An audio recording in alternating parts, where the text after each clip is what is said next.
Hello mga mareng! Ang sipag-sipag ko ngayon kasi malapit na ang sahuran. Ilang araw na lang, sasahod na ang maring nyo. Kaya ngayon pa lang sipag-sipagan na ang maring nyo. Eto nga't nilinisan ko itong kama, pinagpagan ko kahit na hindi natutulog ang amo ko dito kasi sa susunod na linggo daw darating yung anak ng amo ko. Kaya ngayon pa lang naglilinis na ako pero yung hindi naman bongga, yung sakto lang. Kasi gusto ko kapag dumarating yung anak ng amo ko, malinis ang mansyon. Tapos na nga ako naglinis sa taas at ngayon naman magla-lunch na ako. Ang pagkain ko ngayon, itong sushi na binili ko nung nag-day off ako. Tira ko to kahapon mareng, sapat na tong pang lunch ko ngayon. Napagastos kasi ako dun sa Sara mareng, kaya kailangan ko magtipid ngayon. Bagong adjust pala tong brace ko kahapon, kaya hirap akong ngumuya ngayon. Hindi ko na nga masyadong ginunguya mareng, lunok agad. At pagkatapos ng break time ko ngayon naman, maglilinis ako sa kwarto ng amo ko at sa CR niya. At sabay ko na rin inakyat itong mga parcel ng amo ko. Ano kayong laman nitong box? Siguro cream na naman mareng.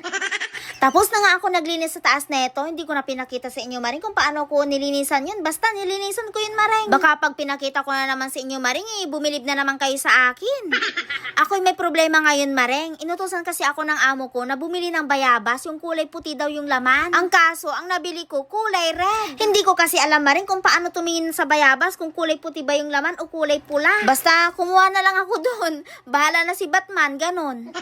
Nagpabili din ng dalawang papaya ang amo ko. Bali ang binili ko, yung isa hinog na, yung isa hilaw pa. Para kahit hindi kainin agad ng amo ko tong hinanda kong papaya sa kanya, hindi agad mabubulok yung isa, ganon. Lagi kasing nabubulok yung isang papaya kapag dalawang hinog na yung binili ko. At kanina pala maring, nung pumunta ako sa PX Market, bumili din ako ng sarili kong prutas. Bumili ako ng pears, at saka 3 kiwi, at saka isang dragon fruit. Kailangan kong kumain ng prutas maring para may lakas akong magkuskos. At hindi lang yun maring, kasi magluluto din ako ng mauulam kong pigar-pigar. Mula ngayon, palagi na ako magluluto ng ulam ko para makakain ako ng marami. Para tumaba na ako mareng. Marami kasing nakapansin sa inyo na pumayat daw ako. Paanong hindi ako papayat mareng?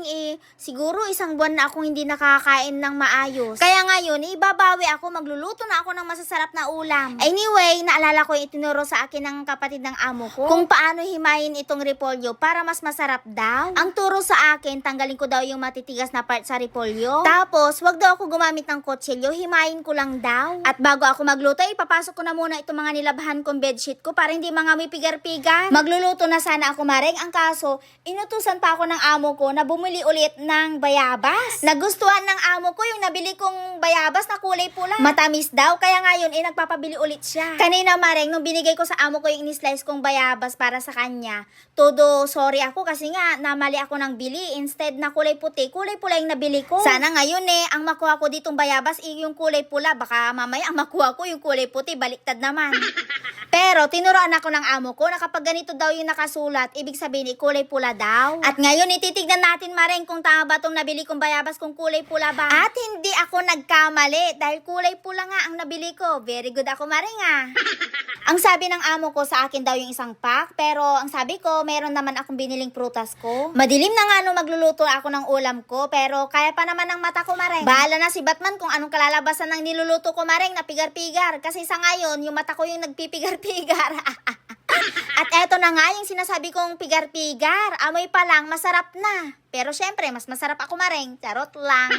Meron din bang itong luto sa inyo mareng? O sa Pangasinan lang? Ang tawag namin dito, pigar-pigar, na ang ibig sabihin sa Tagalog ay bali-baliktad. First time ko magluto neto at masarap na. Pwede na. Pwede na akong mag-asawa. Ay! O siya, salamat ulit sa panonood. Bye! Follow for more!